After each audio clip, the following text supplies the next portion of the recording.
Laser light show in Fulbagh, Kanpur.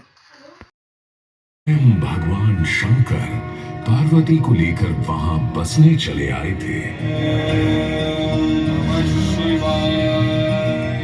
पुराणों को छोड़कर इतिहास की ओर चले तो कुछ लोग मानते हैं कि कोलिकाता नाम के एक छोटे से गांव को कलकत्ता नाम के महानगर में बदला, बनाया, बसाया था ईस्ट इंडिया कंपनी के जॉब चार्नक ने सन 1690 में। फिर 1727 में पानी की किल्लत के चलते अपने आमेर के किले से नीचे उतरकर महाराजा सवाई जयसिंह ने जयपुर की स्थापना की थी और अपना कानपुर जहां तक शहरों की उम्र का सवाल है, अपना कानपुर एक बहुत ही कम उम्र नौजवान शहर है जो सिर्फ लगभग 225 साल पहले बसा था। पर आप उसे किसी से कम समझने की गलती मत कर बैठिएगा। अगर आप इस नगर की जड़ों में जाएंगे तो आप यह भी कह सकते हैं कि अगर यह स्थान ना होता तो शायद दुनिया में हम आप भी नहीं होते।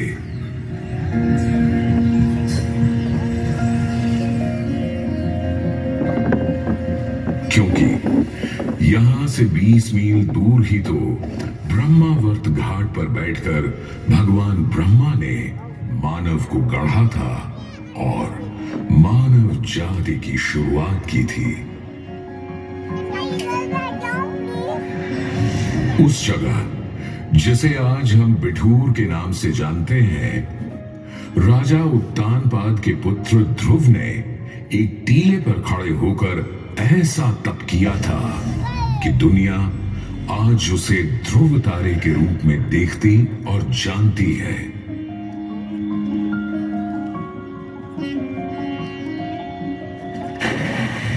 ठीक वहीं गंगा किनारे ऋषि वाल्मीकि का आश्रम था, जहां अयोध्या के बाद सीता जी को आश्रय मिला था। वन देवी का नाम धर वे वहीं रहने लगी थी।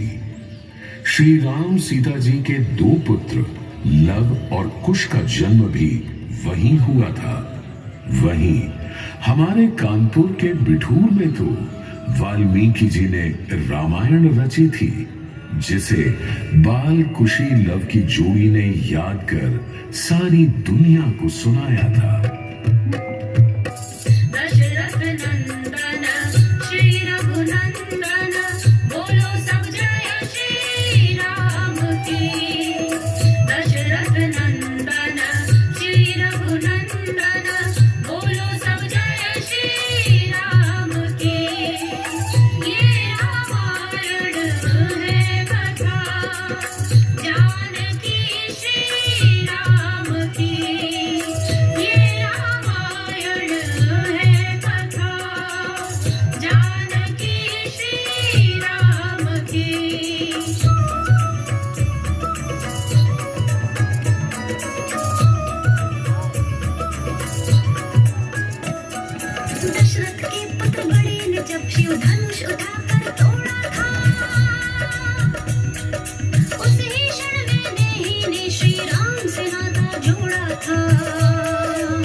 लक्ष्मण सीता संग चले वन, राम न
प्राचीन पौराणिक पुरातन बिठूर और ऐतिहासिक पुरातात्विक जाजमऊ के बीच की जगह को कानपुर नाम शायद 1209 में मिला अपने राजा कान्ह देव से।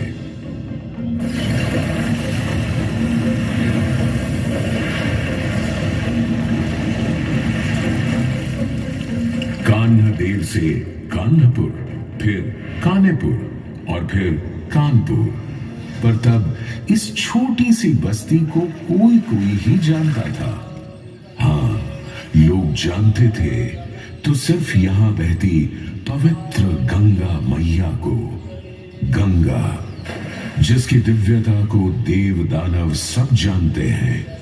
गंगा जो मनुष्यों को उनकी भाव भावना के अनुसार भक्ति और मुक्ति देती है। गंगा जिसके चरण कमलों को हम सब नमन करते हैं। और सम्राट प्रियदर्शी अशोक के बनाए राजमार्ग पर बनी इस बस्ती की हस्ती तब अचानक बदल गई जब ईस्ट इंडिया कंपनी ने सन 1803 में इसे एक नया जिला और अपनी छावनी ही नहीं बल्कि उत्तर भारत के एक महत्वपूर्ण औद्योगिक शहर के रूप में भी बसाना शुरू किया। देखते देखते कान्हपुर कानपुर बन गया और देश की पहली ऊनी कपड़ों की मिल यहां लग गई। सूती कपड़ों के बुनावट बनावट में कानपुर बॉम्बे अहमदाबाद ही नहीं, इंग्लैंड के मैनचेस्टर से भी टक्कर लेने लगा।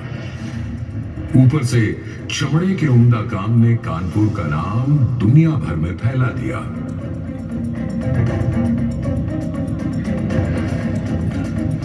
मगर मिलों में कपड़ा बनाकर अंग्रेज ईस्ट इंडिया कंपनी भारतीय किसानों को लूटने और कारीगरों, कामगारों, जुलाहों को बर्बाद करने में लगी थी।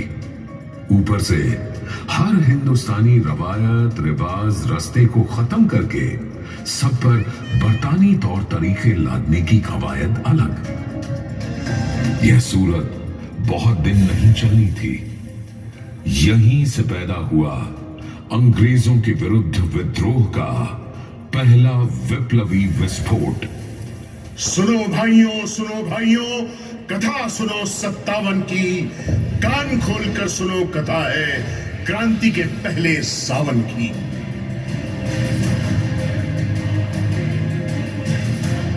नाना साहब थे बिठूर से, चला रहे सारा संग्राम। तात्या टोपे था सेनापति, करता व्यूहों को अंजाम। खान अजीमुल्ला लगे थे हर सहायता लाने में, अफगानिस्तान हो या हो रूस, सबको ही समझाने में। 27 जून को अंग्रेजों को भगा भगा कर मारा इतना, बना दिया नाना को पेशवा, पूरा किया पुराना सपना।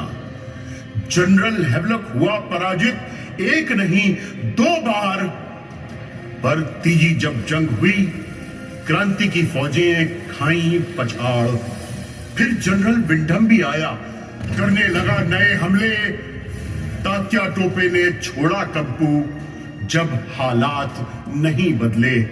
मैनावती लड़ी आखिर तक, जब तक नहीं हुई स्वाहा। देख अजीजन के तेवर, खुद हेवलक बोला था वाह वाह। पर दुर्भाग्य, भाग्य थे फूटे, ना सफल हुई वो पहली जंग। पर अंत समय आने तक थे सारे वीर बहादुर संग। मंगल पांडे, तात्या टोपे, बेगम हजरत, रानी झांसी, देश प्रेम में हंसते हंसते तोपें झेली, चढ़ गए फांसी।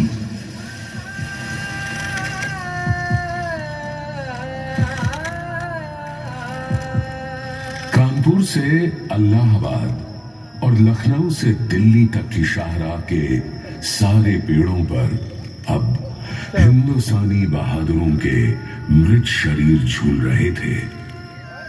कहीं कहीं इतना रक्त बहा था कि पेड़ों पर उगे आमों का रंग पीले से लाल हो गया था और गंगा रक्तिम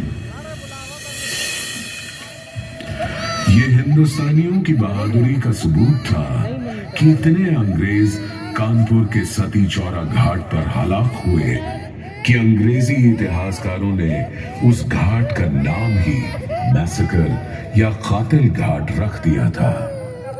सदी बदलते न बदलते पूरे देश में शुरू हो गया था। आया तो क्या, राम प्रसाद बिस्मिल ने हम सबको पैगाम नहीं, धिक्कार का थप्पड़ भेजा है। कुछ भी करके हमें उन्हें लखनऊ जेल से छुड़वाना ही होगा। हमारा पिछला मिशन भी नाकाम रहा था, बल्कि उसके बाद से तो और पहरा बढ़ा दिया है अंग्रेजों ने काकोरी एक्शन वालों पर। मुझे तो बस बता दो करना क्या है। ये बम बनाने का सामान और तरकीब है। अगर हमने बम बना लिया तो जेल की दीवार को तोड़कर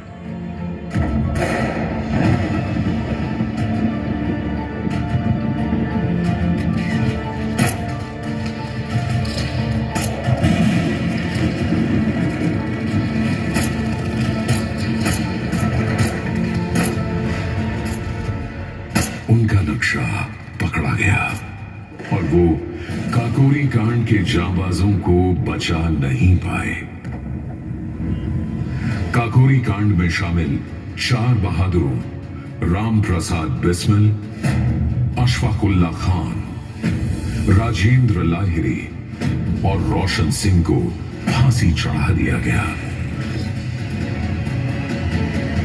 स्वयं महात्मा गांधी स्वतंत्रता आंदोलन के समय 7 बार कानपुर आए थे और मोहब्बत-ओ-इंकलाब के शायर मजदूरों के हिमायती मौलाना हसरत मोहानी ने यहीं से तो देश को नारा दिया था, इंकलाब जिंदाबाद।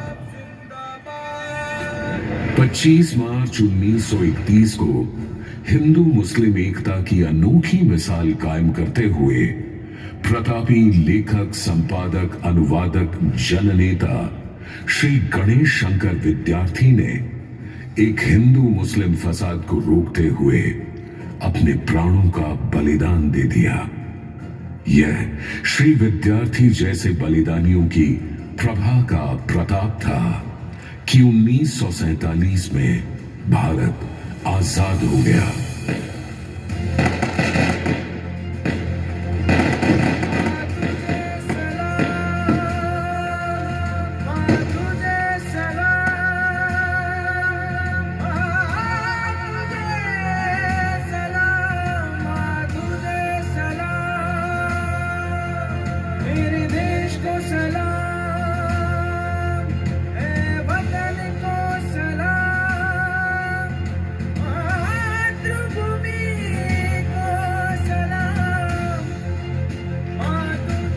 अंग्रेजों के भारत से जाने और देश की स्वतंत्रता के बाद भी कानपुर अपनी एक अलग राह बनाता रहा। शिक्षा के मामले में कानपुर हमेशा से अग्रणी रहा है। क्राइस्ट चर्च, पीपीएन, वीएसएसडी, बीएनएसडी और डीएवी कॉलेज जैसे तमाम संस्थानों ने भारत मां का माथा ऊंचा किया है।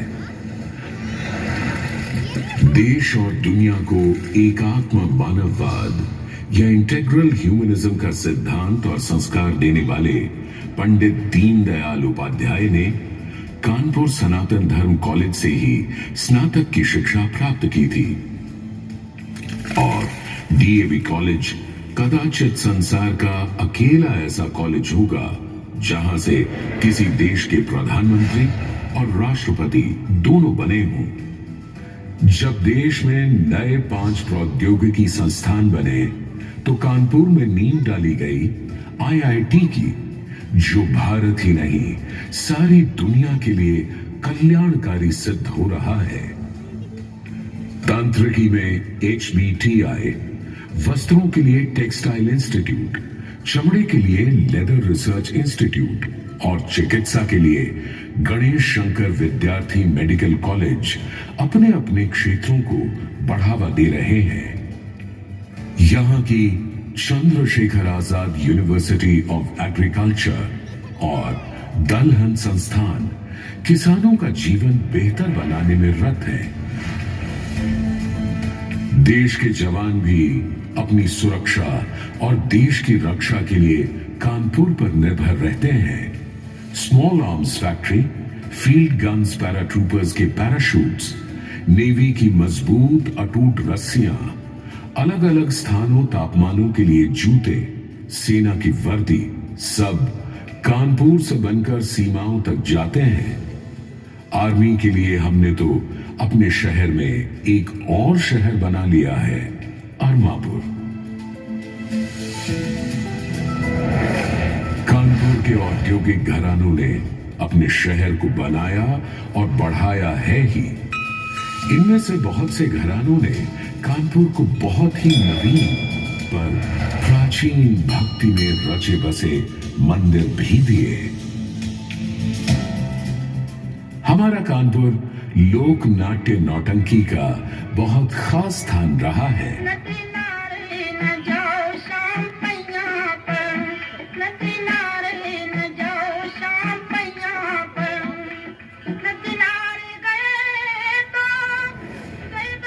होली का रंग बिरंगा त्योहार जब सब जगह खत्म हो जाता है तो उसके एक सप्ताह के बाद कानपुर मनाता है अपना अनोखा गंगा मेला और दूसरी होली। इसी तरह कानपुर वालों की मस्त चाल और कनपुरिया भौकाल की भी क्या बात है। खाने पीने में भी कानपुर का कोई जवाब नहीं।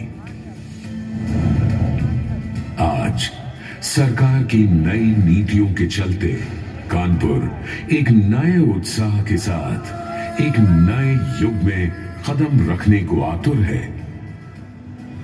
आज कानपुर देश का 8वां और उत्तर प्रदेश का सबसे बड़ा स्मार्ट सिटी है। स्मार्ट सिटी कानपुर ने मेट्रो रेल, विद्युत बस, गंगा बैराज जैसी नई सहूलियतें दी हैं तो पुराने ग्रीन पार्क को नवेली धज। स्मार्ट सिटी बनाने से कानपुर के नागरिकों को सुविधा के साथ सम्मान और स्वाभिमान भी मिला है।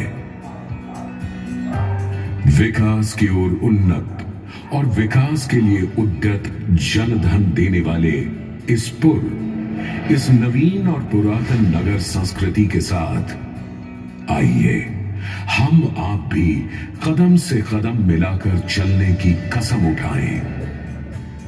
तभी तो बनेगा एक नया कानपुर, नया स्मार्ट सिटी, नया उत्तर प्रदेश, नया भारत देश। तुझे